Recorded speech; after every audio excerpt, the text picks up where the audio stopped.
How are you Good. doing? How are you doing? My wiener dogs are about to Oh, start fighting, so well then. That's this where is we're where we're at. at. So, this is our second podcast, and I don't think that we had the topic to talk about an We didn't. assassination, I but think we here we are. discussed talking Um, politics eventually with your history in politics, but I don't think we planned it to be this soon and to be such a upsetting topic. yeah, and you've known me for a long time. To be honest, I try to hide my Yep. political affiliations, especially on social media. And to people that I meet out in the streets. For example, we just met our Yeah. new Yeah. neighbors the other day, and we really like them. They're a gay couple, Nice. they're super nice. We were talking to one of them out on the street, and he was just going off about how much he loves John Hickenlooper, who's the Democratic Right. senator from Colorado. And John Hickenlooper won an election against my former boss, Republican Cory Gardner, who is like the most amazing person, Yep. I think, on the planet. Anyway, our neighbor was going on and on and on about how amazing the Democrats are, how amazing John Hickenlooper is, and he didn't say anything bad about Republicans, but I always feel like in those moments I can never say Yeah. my stance. I can never say like, oh, well, I'm pretty conservative, or I worked for Cory Gardner and I really liked him as a Republican. And I can't ever say, it's hard for me to tell people I worked for President Trump. It's hard for me to tell people sometimes I worked for the president. And then there's other times where I feel like I revel in it, where I'm like, yes, I Yeah. fucking worked for the president. And that's so cool. And not a lot of people get to do that. And I did it, and I did it Absolutely. well, you know? I think something people need to realize is no matter who the president was, Republican or Democrat, it's really cool and an honor that you got to do what you did. And you were good at it. And I know you still kind of, you still have a lot of contacts in the political space and you still do some work there and you're still good at Yeah. it. You're still admired by a lot of people in that space. Um, I know me and my family always come to you for political, questions. You're our go-to, a reliable source, especially someone who lived in DC for a long time. Find Yeah. And I love to yes, and debate. you're trustworthy. The knowledge that you give is honest. You're not always one-sided. You're open-minded. Um, in my I opinion, I try. feel like that's how Charlie Kirk was. He was respectful in debates. He wanted people to hear him, but he was also interested in what other people had to say. And I feel like you're a lot like that. And I Absolutely. wish we had more of that in this country because I feel like that's gone to the wayside. I get nervous because I talk to Hmm. college students too at the University of Colorado in Yep. Denver, where I went to school. And I always get nervous to go in there and tell them about my political experiences in Washington, D.C., because they are Yeah. very conservative. And I have never been disrespected. Nobody's ever put me down for my political opinions or anything like that. But I always get a little nervous walking into a room because I think like, what if somebody gets so angry that they start calling me names, or it turns into a really disrespectful conversation. And I think that part of the reason why it doesn't is because I do have more life Yeah. experience than they do. And watching some of Charlie Kirk's debates the last 2 days, I've always followed Charlie Kirk ever since he started, because Turning Point USA was created when you and I That's started true. college. Yes. And I remember when it was kind of becoming a big deal in colleges throughout the country, and I couldn't bring it to our campus because our campus was too small. And we wouldn't have enough people in the group, which was fine, and it Yeah. was new and whatever. I didn't get involved in my school's politics because they were always very left, and I always felt very out. I always felt very out of the loop, and like I was going to be Yep. judged and whatever. And I think Charlie, while I didn't agree with Hmm. everything he said, the bravery of going to a campus and having people just totally berate you Absolutely. all day long is like amazing. And I will say, like, you know, going back to me being pretty silent on social media about politics, I feel like Charlie Kirk being assassinated has made me feel like that's over Yeah. now.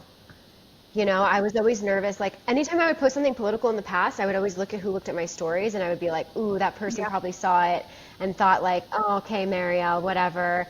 But now I'm like, I don't fucking care. Unfollow me. Yeah. Unfollow me. I don't care. Yeah, Like, that kind of goes into my next question for you and your thoughts of, in the past, I feel like Republicans and Democrats could coexist in this country and work together and do good things. And I feel like now that we have such extremists on both sides, I feel like that's almost yeah, not possible anymore because when you're a conservative looking at a Democrat, all you can see is the extremist side, and when you're a Democrat looking at a Republican, all you can see is that extremist side. So what are your thoughts? Do you think we can ever get back to a space where Republicans and Democrats can coexist and work together? yeah, this is where I would disagree with my family a lot because when I first moved to DC, I was pretty liberal in a sense of like, and I still kind of am. I was pretty liberal in a sense of like, I was for gay rights. I believe that trans is a thing. I believe that people are trans. I don't think that it's at the volume that Right. we see it today. I was actually listening to Ben Shapiro before we jumped on this podcast, and he picked a clip up from Hakeem Jeffries, who is the minority leader in the House of Representatives. So he represents all the Democrats. And all he said was that violence has no place in America, and no matter how we feel about opposing views, violence is never the answer. And, you know, I'm kind of paraphrasing him, but basically that we need to come together during this time as Americans, not as Republicans or Democrats, and as Americans. And I think that for that to come from a Democrat and the Democratic leader in Congress is like, why can't we follow that example? Like, why does it have to be so extreme? And I understand that there's extremists on the Absolutely. right too. But like, why, you know, there is, I don't see it the same, and maybe it's just because I'm in the rabbit holes. I don't know how your feed looks on Instagram. Mine's very like obviously right leaning, and that's probably Yeah. an issue. But I just I don't understand. I feel like when people see that I'm a Republican, they put me in this box. Yeah, that's kind of what I was getting at was, and that's why it's hard for people to tell others where they stand because they're worried that they're gonna It's lose so hard. friends, or you meet a neighbor for the first time and you really like them, but then you figure out you have different views, and back in the day that wouldn't have mattered Yeah. because we could work together and meet in the middle, but each side is Yeah. being like, oh no, you're all extremists, and I'm guilty of that too, of looking at the opposing side and being like, oh my God, this is what they all think. Yeah. And deep down, I know that's not the case. But these last few days, that's really been hard to see past because I will see a Yeah. TikTok or a reel on Instagram and it's about Charlie Kirk. And people are just, the comments I've seen have been heartbreaking of just like, Yeah. when you go to type in Charlie Kirk getting shot, the first thing that comes up for me, I don't know if this is for you, it says Charlie Kirk getting humbled. Like, that's insane. It's so crazy, and like if you look up the definition of fascism, which is what the left accuses us of being, it's literally killing somebody who disagrees with you, or harming them because they disagree Yeah. with your politics. That's literally the definition of fascism. And you know, everybody likes to go back to January 6th, which, okay, fuck me up. Like, seriously, guys, let's just, like, set the record straight. January 6th was a joke. I was there. It wasn't, I mean, I'm not going to say it wasn't that bad because obviously that's bad. Here's my view. The Capitol, we own it. Right. We own the Capitol. It belongs to the American people. If the American people want to enter the Capitol, they should be allowed to do that. You pay your taxes. You pay to fund those buildings, the maintenance on those buildings, the people that represent you in Congress, you pay for that. You should be able to go to the Capitol whenever you want. And Nancy Pelosi used COVID as an excuse to not let people in the Capitol. That's freaking disgusting. Joe Biden used COVID as an excuse to not let the American people into the White House. Are you kidding me? That is the people's house. It was built for us to visit. And I understand security and stuff, and people are even like making a big deal about Trump creating an event space at the White House. Get the fuck over yourself. He wants to host more Americans at the White House. That I applaud that.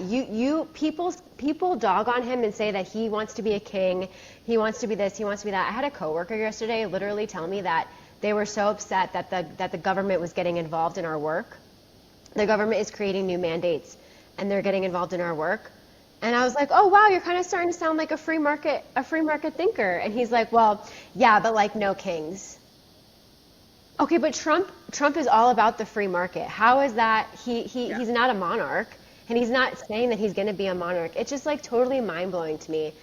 And I think that like Charlie Kirk would say things that people got so heated about, especially when it came to the Bible. But his facts about guns weren't wrong. His facts about trans and trans rights and how it's just spiraled out of control aren't wrong. And this guy shooting Charlie Kirk just proves us more right that the left has gone totally off the deep end. I know. It's crazy. I posted a very, like you, I don't hide what I am per se, but I don't talk about it. I was always raised, there's three things you never bring up at the dinner table: religion, politics, and money. Our parents are old school, by the way. Like super old for school. the people watching, we do have parents that are a little bit older than the average person our age would have.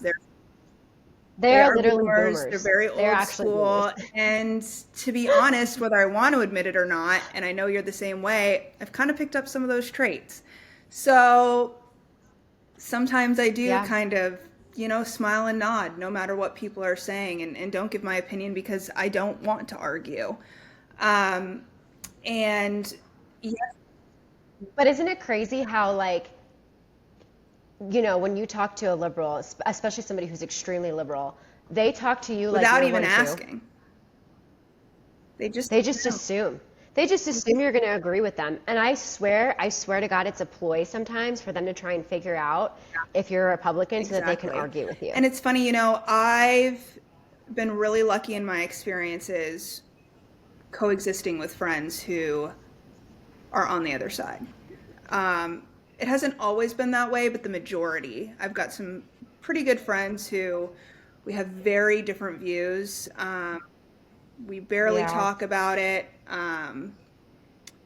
But, I see them as good people. I trust them around my children. It's not anything like that. But then there was an incident yesterday with an individual. I posted a very generic Facebook post of being like, I don't care who you voted for. I don't care if you lean left or right.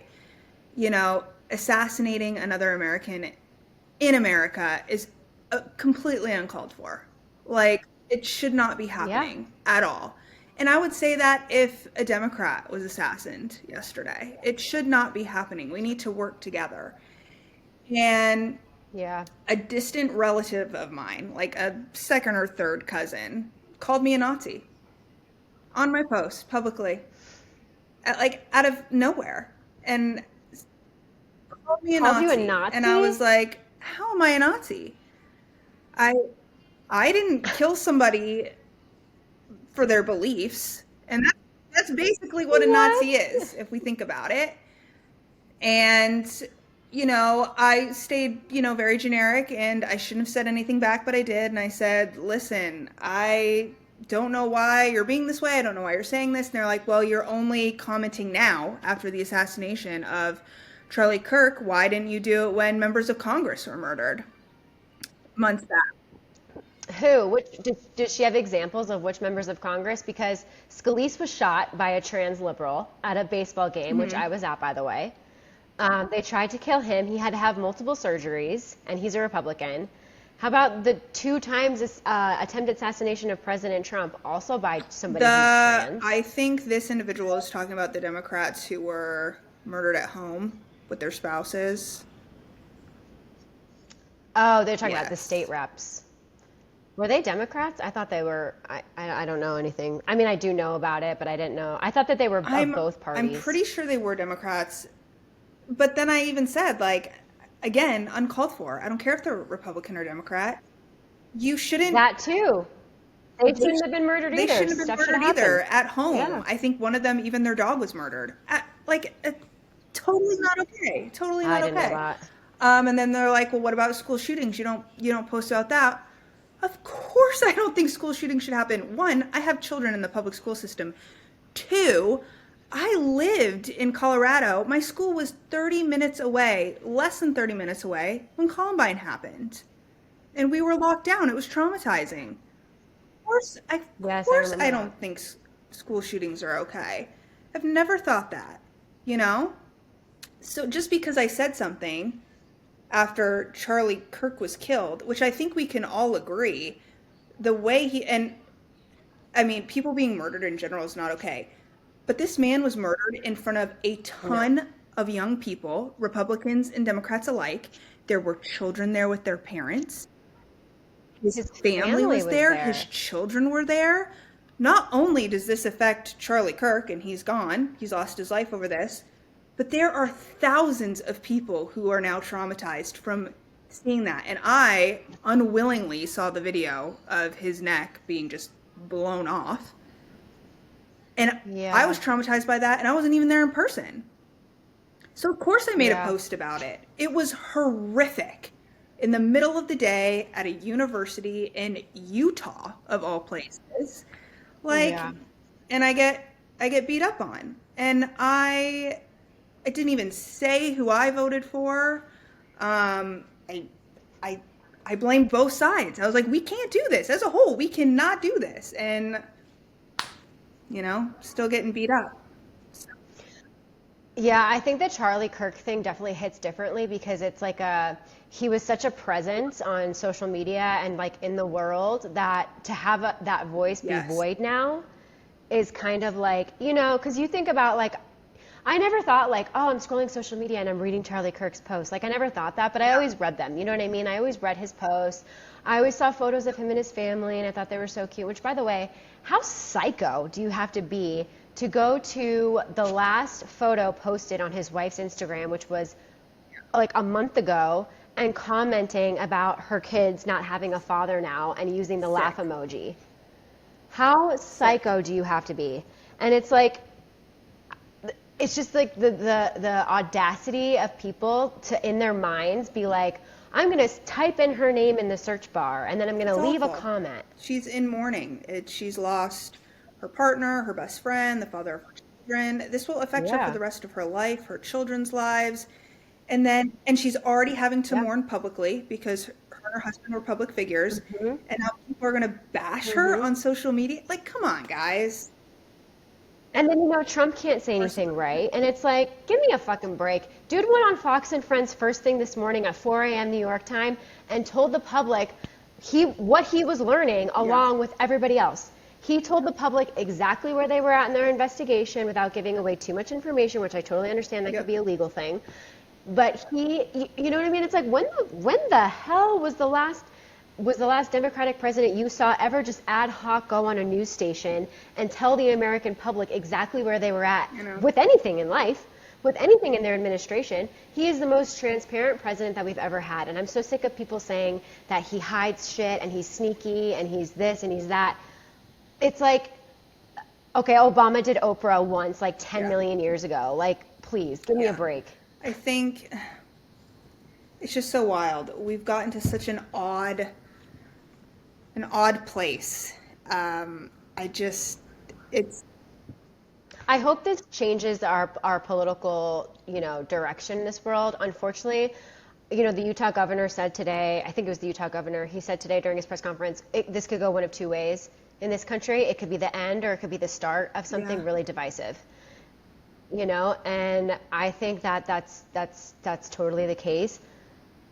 I don't know, like Ben Shapiro on his podcast today said it's unfortunate because this is like the end of outside events at schools. And Ben Shapiro is doing the exact correct thing, I think. And I actually was hoping that he would do this when I after I soaked in the information that Charlie Kirk was assassinated. He's picking up Charlie Kirk's tour, which is great. And I want to see him when he comes to Colorado. But he even said, no chance we're going to do it outside. There's no way. It's going to have to be inside. It's going to have to be ticketed. You're going to have to go through security. And that's exactly what, no offense, but that's exactly what some of the trans community wants. They want us to be scared. They want us to be paralyzed. They want us to be frightened. And the fact that we're getting up and we're saying we're not frightened, we're going to keep going, pisses them off. Yeah. And I'm done kind of playing this like, I don't want to hurt anybody's feelings bullshit, because people say shit in Instagram posts all the time that hurt my feelings. People accuse me of being violent because because I'm a Republican. That's disgusting to group us all in. And I feel bad kind of grouping in Democrats as well. I used to be pretty open about trans rights and stuff, and I think this has totally changed my mind. I'm done with that. Yeah, I think my fear with the trans side is, I'm the type of person, whatever you want to do with your life behind closed doors, feel free. I could give two shits about what you do in your own home. I really could. You're not affecting my life. You don't pay my bills. You don't raise my children. Have at it. I think what scares me the most about the trans debate is we've got kids wanting to transition. Okay, fine. Do we know what these drugs are doing to their mental health and affecting their bodies? Because to me, it can't be good. Hell, women taking birth control isn't good. So that's something I think we really need to look into. I hate to bring up the mental health topic because I know people bash it, but I think it's very real. Yeah. That's the thing too, like, okay, so you're a transitioning female. You're transitioning to be male. So you're taking hormones to make you a male, and on top of that, you're probably taking birth control because you don't want to get pregnant. What the hell is that doing to your mental state? My parents, I grew up pretty conservative, obviously. My parents never put me on birth control, not because they felt like, not for religious reasons, believe it or not, but for health reasons. They knew that it was bad for your hormone development. They knew that it could cause problems down the road with fertility, obviously. I think people forget that, like, when we were teenagers, which was 20 years ago, birth control was kind of a new thing. The birth control pills were pretty new. And there is no science to say what taking those pills at that age could do to you as an adult. And now we're seeing, now I feel like we're seeing the fallout from that, of women having fertility issues and, hormonal things happening to them and stuff. But then to double down on it and take hormone changing medications, how could your mind not be fucked? Totally scrambled. I did take birth control as a teenager. I was prescribed it for my acne, and it did help my acne. Yeah. I will say that. But I do feel like my behavior and my mental state was different taking it. One, for starters, I was a teenager growing up. We're changing all the time at that stage in life. But I just, looking back, I was like, what the hell was I doing? I should not have been taking that. It's horrible for your body. And I know a lot of women our age took it in their teens and took it for a long time, 10 plus years. I know that was me. I think I took it for 12 to 15 years. That's a long time. And that's a long time. I know, many women who have fertility issues, and, are we looking into that is it coming from the abundance of birth control that was taken for our age group? And the crazy thing too is, like, I they don't know if I have endometriosis or not. And I asked my doctor, is there anything that I can do to like help it? You can't obviously Right. get rid of it or prevent it from spreading, but is there anything I can do? And she was like, birth control. And I'm 35 years old. I'm not going to start birth What? control now, obviously. Yeah, I don't know if it's like a hormone, if they think it's a hormone thing. She even told me that there's not a lot of scientific research into endometriosis, so they can't really say if it actually does anything to help alleviate it. But immediately I was like, no way, I'm not doing Absolutely that. not. There's no way. No. Yeah. I mean, yeah, it causes so many things. I mean, blood clots, strokes, and young women are taking it. I know. It's damaging. I know. I think it changes you when you're a teenager. I mean, to go through hormonal changes during the high school time is like enough, but I mean, putting anything foreign into your body crazy. to alter what's already naturally happening in your body is going to cause some damage. And that just goes back to your body Yeah, of course. transitioning, being, trans. And I'm not saying, And yeah. I don't want to discredit anybody who feels like they're not who they feel like in Like their they're in the body, wrong body. whatever. Yeah. I mean, I'm not living that life, so I can't speak on it. But we all collectively, even transgender individuals, have to really look and say, what are these drugs do? I mean, doesn't that scare them too? Their body's doing one thing, and then they're putting other stuff in their body to do something completely different. Like, aren't they worried that that's going to have some type of effect? So, I don't know. Well, and the hilarious thing too is these people that are non-binary or gender fluid, they believe that there's infinite number of genders, which I saw in an interview today where some woman was saying, I have friends that are XYY, and I'm like, or YYY or XXY, and I'm like, well, that's not a thing because you only have What two. does that even mean? I don't fucking know. And her whole thing was, it's science. Everybody knows it's science. And it's like, okay, but so that's science, but then we're going to ignore what happens to your body chemically when you alter it with medications that are scientifically, Right. engineered. So we're going to ignore that, and then we're going to just continue to believe that there's like multiple whatever. And she was talking about how her daughter came to her when she was 7 and said, oh, I'm interested in trans. How does that work? And she invited her friend over who's trans to explain to her daughter how it works.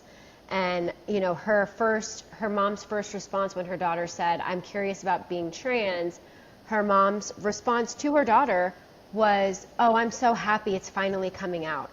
I'm thinking back as me being a 7-year-old, loving my mom so much, looking up to my mom, wanting to be her. I mean, I remember telling my mom the only thing that I ever wanted when I was young was to be like my mom, dark skin, dark hair, and dark eyes.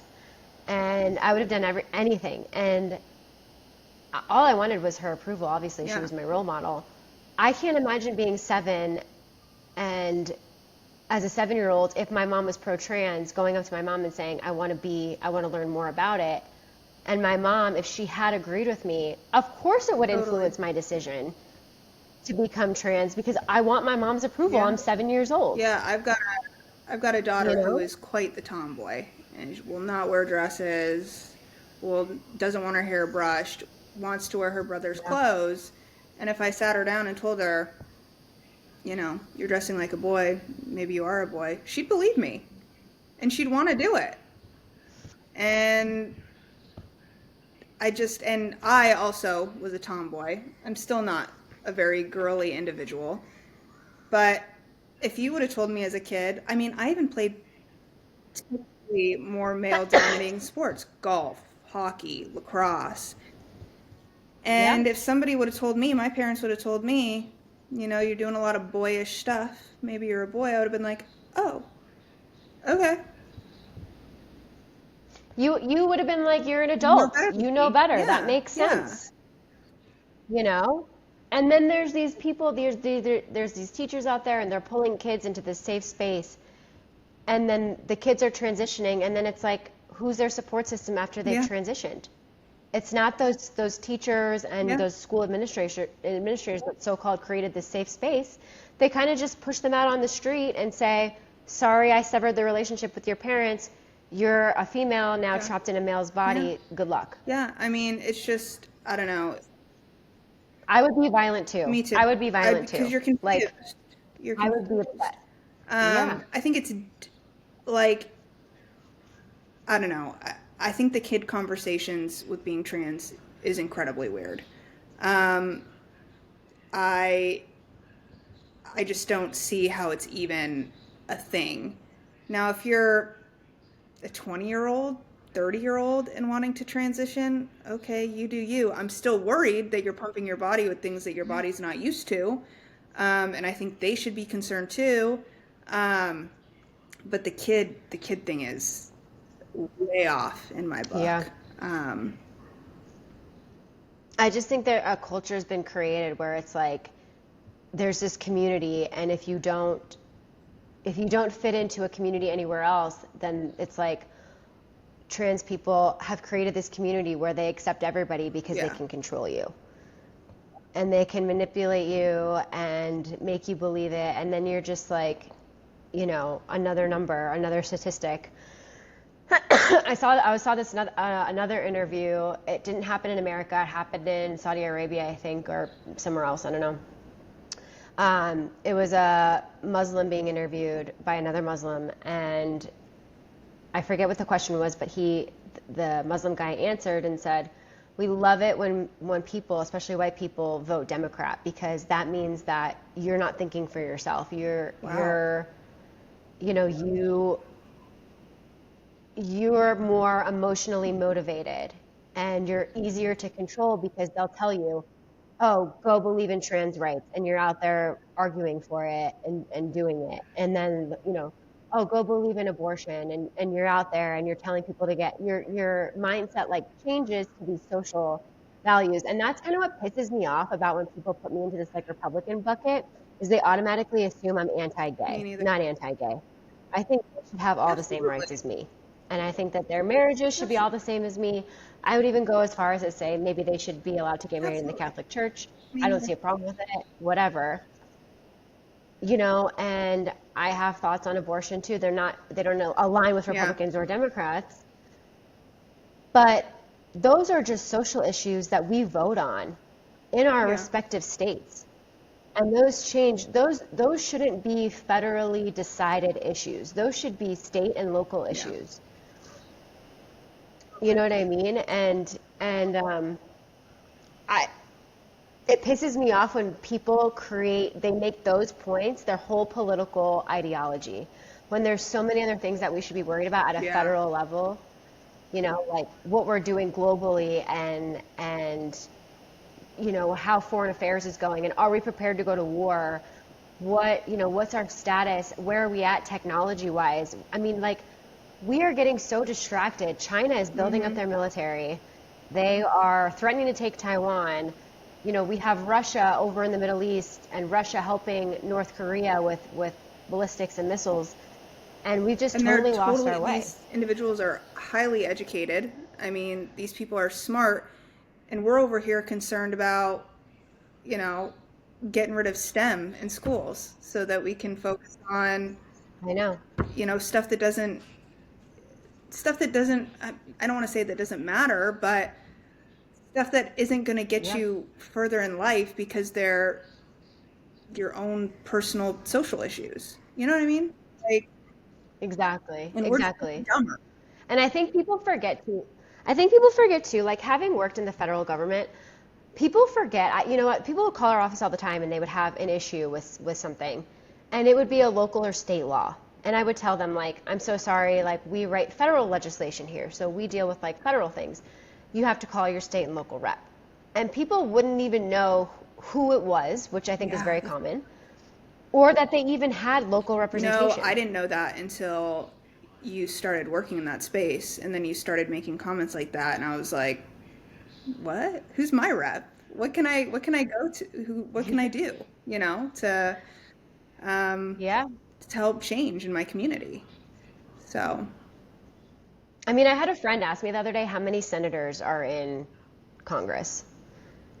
And I'm like, oh my God, we're in our 30s. And like, I know you watch the news. Like, I know you follow them on Instagram. Like, I had another friend tell me or ask me if a senator splits states, one half and one half. And I'm like, That's not how that works. No. And it's like funny because you know, I think people on social media are like talking heads at this point. Like they're just like spewing out talking points and creating content for clicks, which like, of course you want clicks and stuff. We want clicks, but it's like, it's just after the Charlie Kirk thing, I'm so happy that the internet has just taken off with it. And I'm so happy that Republicans, instead of ignoring the violence and the hate speech and the rhetoric, they're actually saying like, we're sick of this now. This is like the last straw. It's crazy. I saw somebody comment like, Charlie Kirk wasn't the most extreme conservative. Like, now you're going to see them come out of the woodwork. Now you're going to see the crazy. You woke them up. And I forget who said that, but maybe it might have been an influencer, just somebody speaking on their thoughts, but I don't think they were wrong. I mean, this is pretty big. I was hopeful that something like this would make us come together, but I don't think it would. I've been seeing the quote, you know, the America on September 11th, 2001 would be so upset over the America of September 10th, 2025. And I could not agree more. I remember when September 11th happened, we literally came together as a country. We weren't going to tolerate being treated the way we were. We were going to come together and fight for us. It didn't matter who was voting for who or where we were buying food, like Chick-fil-A or wearing Nikes or whatever. We were going to fight together and be a nation and work together to have the best outcome, and that we're not even close to that anymore. And what scares me is it going to take another event like that for us to realize that again? Because I would hate to see something like that happen to this country again. I don't know. And I wonder if, you know, social media has kind of just created, you know, Instagram wasn't around during 9/11, Twitter, obviously TikTok. I'm just wondering if social media has kind of created a space for like buzzwords and like people just zinging people like left and right. And it's true. And I'll be the first one to admit that my feeds are all pretty much conservative. That's stuff that I like to read. Those are points that I like to make and internalize for myself. I listen to mostly conservative podcasts, and I'm fine with it. And I feel like if I were to get into a debate with somebody, you know, pre-Charlie Kirk assassination, I would have been a lot more level-headed. At this point, I think it's over. And I saw a quote that a girl posted today on Instagram, and it was like something like, "Isn't it funny how, you know, conservatives use guns for hunting and protection, and liberals use them to kill people, the very reason they want them to be taken away." I don't know. I mean, don't get me wrong. There's crazy people everywhere who are conservatives, Democrats, whatever. But the big events that have been happening lately I mean, if you look at the statistics, it's been the left. And it has been on the left. And part of me wonders too, like, do you guys want these gun reform laws to like protect you from you? Like, you know, like that saying, like, it just takes one bad apple to ruin the bunch. And it's like, I don't understand the point that you're trying to make, because you're actually not making your point. Like, your point would be better made if it was like liberals that keep getting gunned down and assassinated by conservatives, but it's actually the opposite is happening now. So, and the crazy thing is like Republicans haven't changed their stance on gun reform. So, and you know what too, like I was thinking about this, I don't think that, and I obviously can't speak for Charlie Kirk, obviously, I don't think that he would change his stance on gun reform. No, and you know what, I think, because he was such a man of God, I think he would have forgiven the person that shot him. And I think that would have pissed the person that shot him right off. Absolutely. He had a quote, and I actually saw this before he passed. He said that death isn't the end, it's a promotion. And I find a lot of comfort in that for him and his family that they're such believers Yeah. of he is truly where he wanted to be. I'm not saying he doesn't want to be with his wife and children. I obviously, if we could all pick for him to be with his family or to be with Yeah. God, he would pick his family, of course. But I hope that Yeah. his wife and his children find comfort in where he's at and he's happy because he truly was a man of God. What do you think's gonna happen with the sorry, my cute little dachshunds. What do you think's gonna happen with the murderer?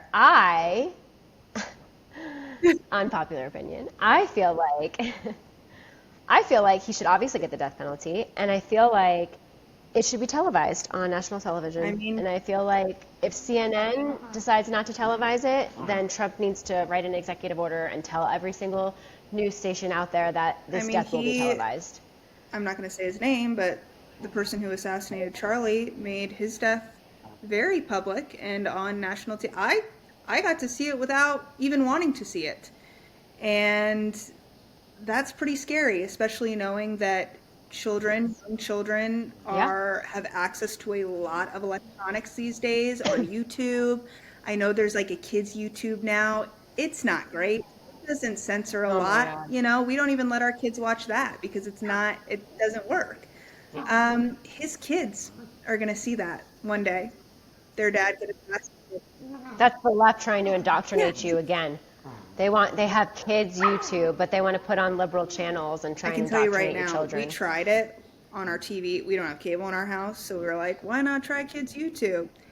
There's no protections on it. There's What does it do? Does it just like tailor to kids? It puts children stuff on, but still commercials and snippets of shit that's totally inappropriate. I mean, my husband and I were sitting there watching one night, and we were like, how did this get through? For our kids have no business watching it, so we took it off. People push it through. It's just wild. Don't get me wrong. I definitely think there's some educational apps out there, educational games for kids. We don't do a lot of screen time in our house, but I am aware that technology and electronics are here to stay, and they're going to keep improving and get better, and our children are being raised in a world that we were not, and so I want them to be tech savvy and know how to use electronics and learn some stuff in there, and that's fine. But you really got to monitor what your kids are watching, man. I mean, even on some of these apps, you just don't know. I saw my nieces watching a YouTube video of like girls getting their nails done. Yeah. And it's so innocent, right? But I'm like, so have we heard of a book? Why are we watching? It's so funny you say that. So we have a 7-year-old son, very into video games, like most young boys. And he would rather watch another kid play video games than him play video games. It's the wildest thing. It's the wild, and the crazy thing is people make millions of dollars on this. And I'm like, wait a minute, what do you mean I was in high school when I should have been learning how to play like fucking Call of Duty? Like it's like a really pretty, I mean, I think I'm pretty. As a pretty female, I could just sit at my computer all day long, play Call of Duty, set up my Ring camera, and just collect money. Like, what was I doing? Way. He's a gamer, and he will watch other adults play to see how he should play the game. And I'm like, you should be doing this. You should make a YouTube channel of you playing and make millions like these dudes do. Like, you're doing it already. You're doing it already. But yeah, you got to be so careful what's out there these days. I mean, I was on Instagram. That video of Charlie that I saw with all that blood, no censor, nothing. Falling on the ground, everything. I was scrolling right there. I didn't even know what I was about to see. 0.2 seconds, and I was like, oh my God. You don't have time. It's like the first thing. It's like bam, and for you hear it. Wife to have to relive that, she's, a public figure at this point. She's on social media. She's going to see that. Her kids will eventually see it. They're going to be curious. Yeah. It's awful. It's absolutely awful. I think celebrating your enemies children not having a father is like totally disgusting. It's totally disgusting. No matter what your view of the American family is right now, I don't think it's a mom, a dad, and two kids anymore, obviously. That looks different for everybody, but that doesn't give you the right to take somebody's father away because you don't approve of how they're living their life and the kind of marriage and relationship they're choosing to have with their wife and children. I mean, there's a lot of really great ways to be a good parent. And from the videos I've seen, obviously I didn't know Charlie, but the videos I've seen, he looks like a really phenomenal dad and husband, and his children absolutely adored him. His wife adored him. And like you said, there's a lot of really great ways to have a family now and be good parents and whatever. Absolutely. But just because you didn't believe in his beliefs doesn't mean that he wasn't a good dad or a good husband or a good person, you know? So what do you think? Do you think he should get the death penalty, or do you think he should just go to jail forever? You know, I've gone back and forth with the death penalty for years. As you know, I'm a pretty big true crime junkie, and I watch a lot of these cases, and I'm like, should they get the death penalty? Should they not? Sometimes I sit here and I go, is the death penalty the easy way out? That's what I wonder too. It's like very final, and you know, I heard that he told his dad that he wanted to commit suicide. He's getting what he wanted, you know, and I mean, a firing squad. I know Utah still allows that. I just am like, here's my thing. Okay, so when we were in Mexico, I was reading a book about the Idaho 4. Okay, and there's Brian Koberger. They were talking about the death penalty, and I'm like, what if we did this? Because once again, too easy. He's getting off. He doesn't have to suffer in a cell for 23 out of 24 hours a day. Did he get the death penalty? I believe I don't even know. Okay. Why don't we let all the dads of the children who died beat the shit out of them? That sounds more appropriate to me. That sounds like suffering to me. And I know that sounds really intense and gruesome, but an eye for an eye, you know? Like, why should you get to be injected with some juice and go on your merry way?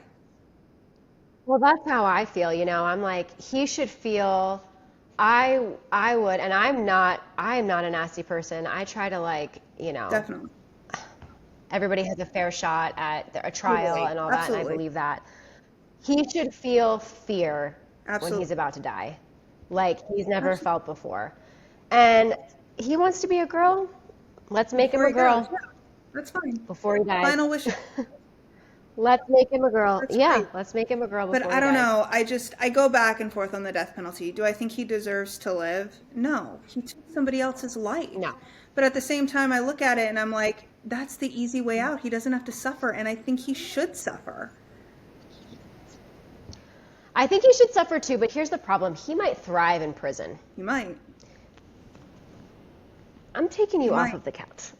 I mean, I've seen the American prison system. I've never been in it, knock on wood.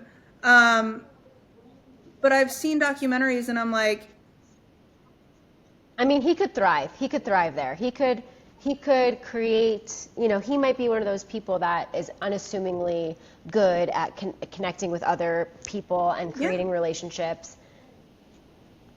And that's not, he doesn't, to me, I'm like, you don't deserve relationships of any kind. He doesn't deserve kindness. Yeah. If he's going to suffer, I think he should sit in a box 23 out of 24 hours a day and never see the light of day. I can't imagine his parents. I feel like I have a child right here. I feel like this is like my child. Right now. A dog, not a child. Why can't you sleep? Why can't you sleep? I can't even imagine being his parents and, you know, having your son come home and say, yeah, I killed And, Charlie you know, Kirk. a lot of stuff is coming out about his family right now, and, you know, they seem like good people. Really? I haven't seen any of it. What like are they were good people, and, you know, they were the ones who called, I mean, this is what's come out. I don't know if this is true or not, but they apparently called their minister, and his dad made him stay, and he called the police. His dad was the one to turn him in. That would take a lot as a parent to do. I can't imagine going through that. I think his dad did the right thing, but I can't imagine the Oh yeah. pain it took to do that. But I think that was huge.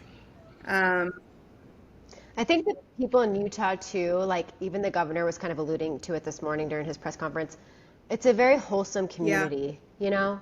This state is very wholesome, and he even said, I hope, you know, when this first happened, I had hoped that it was somebody traveling in from another state. I hoped it wasn't somebody in our community, and it turns out that it was. And you know, he also mentioned the community coming together to find this person and to turn him in, and his family cooperating, and you know, his friends cooperating.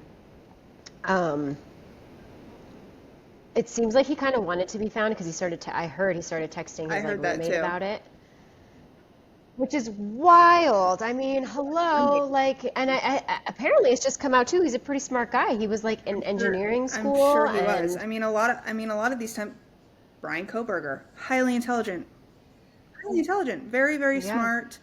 Um, and that just makes me sad because I think what a waste of a life, you know? Uh, yeah. For the both of yeah, them, honestly, I do wish that Charlie me Kirk too. had survived. You know, and then I look back at President Trump's assassination attempt, and wow, what a miracle that he just turned his Yeah. head at the exact right time and escaped it. And that's another thing too about the Charlie Kirk assassination. Watching, like you said, you see the video, you don't want to see Ugh. it, you just happen to see it.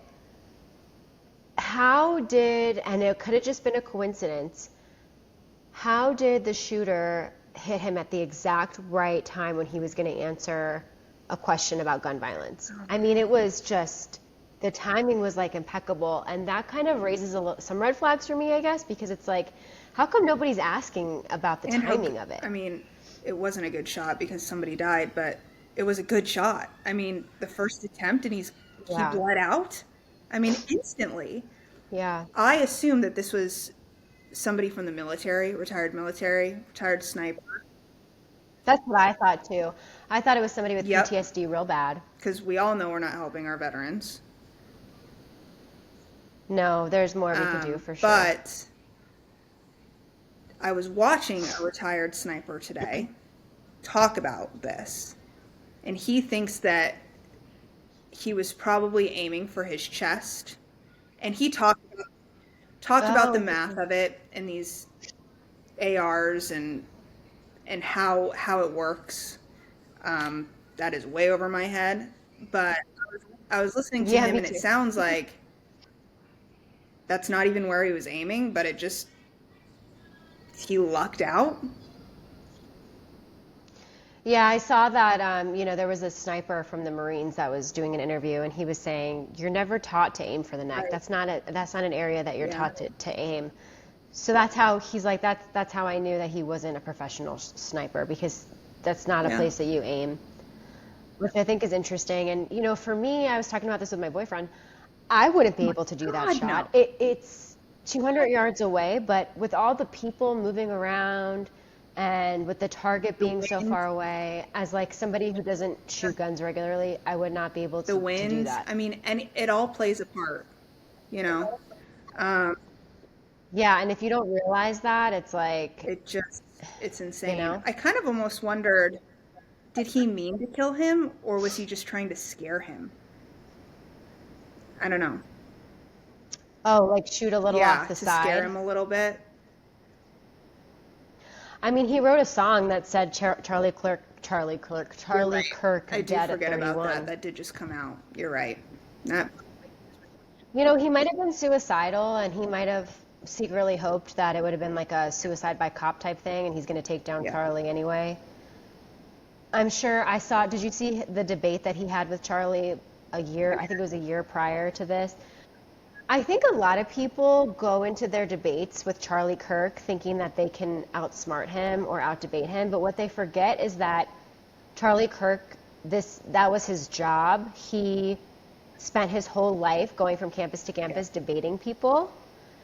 You spending 5 minutes preparing for a speech that you're going to say to him he's already thought through and probably rehearsed and said many times before Yeah. his response.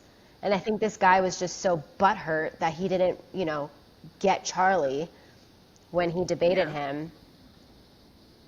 It turned like super cold, and it's like, I don't know. That's not the kind of society that I want to live in. That's You know really what could have been scary. done is have somebody from the Democratic Party who had aspirations and dreams like Charlie Kirk do what Charlie was doing in college campuses and talking about their views. They could have done that too. Yeah. I would have been Absolutely. happy to watch something like that. And even If that came across my feed, I would. hell, even if I found myself at an event like that, I'd love to ask some questions. And like, Democrats did with Charlie.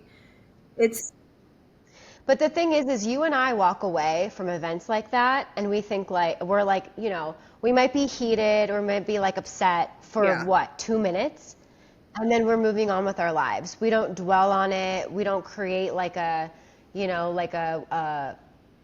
room in our house dedicated to hurting Charlie Kirk with dolls and voodoo shit. We don't do any of that. So it makes me just wonder what is it about people on the right that have this ability to be okay, I'm pissed off. That really pissed me off. But it's not the end of the world, and I'm not going to dwell on it, and I'm going to move on. Whereas Democrats seem to be, not all Democrats obviously, but this more liberal rhetoric seems to be just I want to dwell on it, I want to be upset, I want to do something about it, and I want to show you. And the thing I would like to ask the assassin is, was it worth it? Probably not. Was all of this worth it? I don't know. You must have been in a really dark place. Because if it were me and I was really that mad, I would just want to match Charlie. Okay, I'm now, out of spite, going to travel around universities as well and talk about my views. And I would love to see that. Let's see some more respectful debates like Charlie had from the other side. Yeah. I would love to see that. Speaking of which, Charlie had what's the word? Somebody on the other side that he debated with, Dean Withers. He's on TikTok. Oh, okay. And I have a lot of respect for Dean now. He is a Democrat. He wasn't as prominent as Charlie was. He's not out at universities, but he's using his platform to talk like Charlie did about his views. And I was actually really curious to see how he was going to respond. And he found out while he was alive that Charlie died, and he was devastated. I mean, we're talking full-blown crying. And I think there were a lot of people who follow him religiously that were upset by his reaction. And so he came back on his TikTok platform. I'll have to send this to you. And he said, I respect him. We had different views, but I respect him. He was doing exactly what I was doing. And just on the other side. And I totally respect people like that.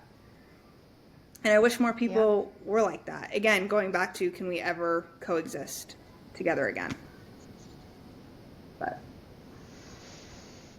yeah, I don't know. I mean, I think I've been seeing the memes where it's I woke up a little more conservative today, and it's I definitely woke up a little more conservative. I'm sick of it. I'm all about expressing your feelings and expressing your emotions, but now I'm at a point where we've let it just go on too far. It's just gone on too much.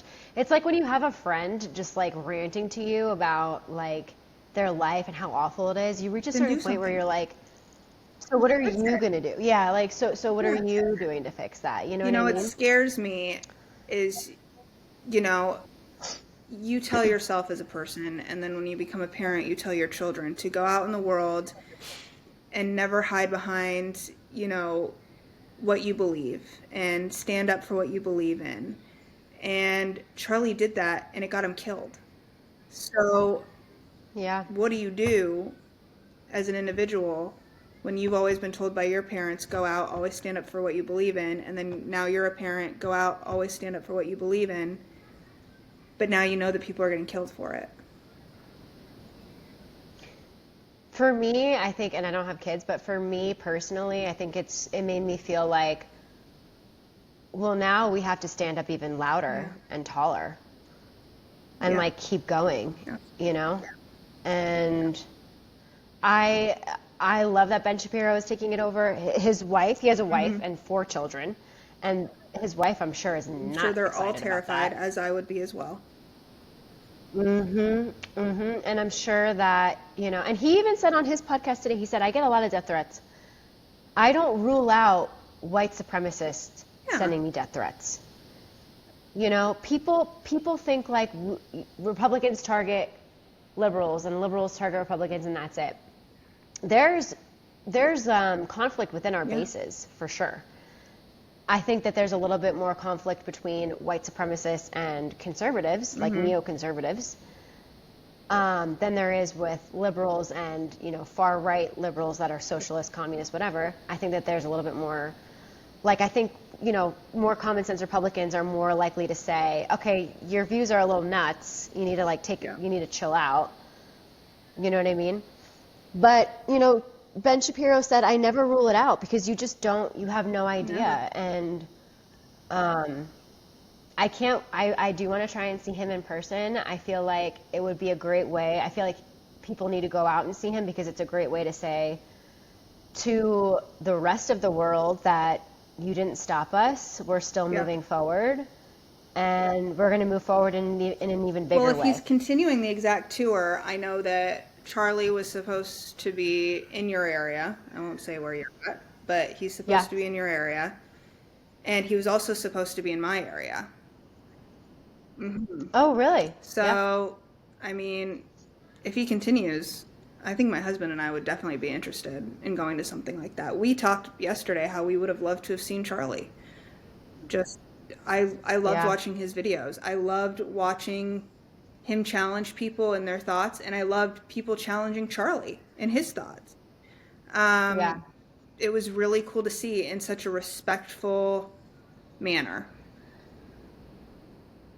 Yeah, you know, and people would debate him from the left, and I would watch those interviews, and I would think to myself sometimes, like, I could get down with that. That makes sense. Absolutely.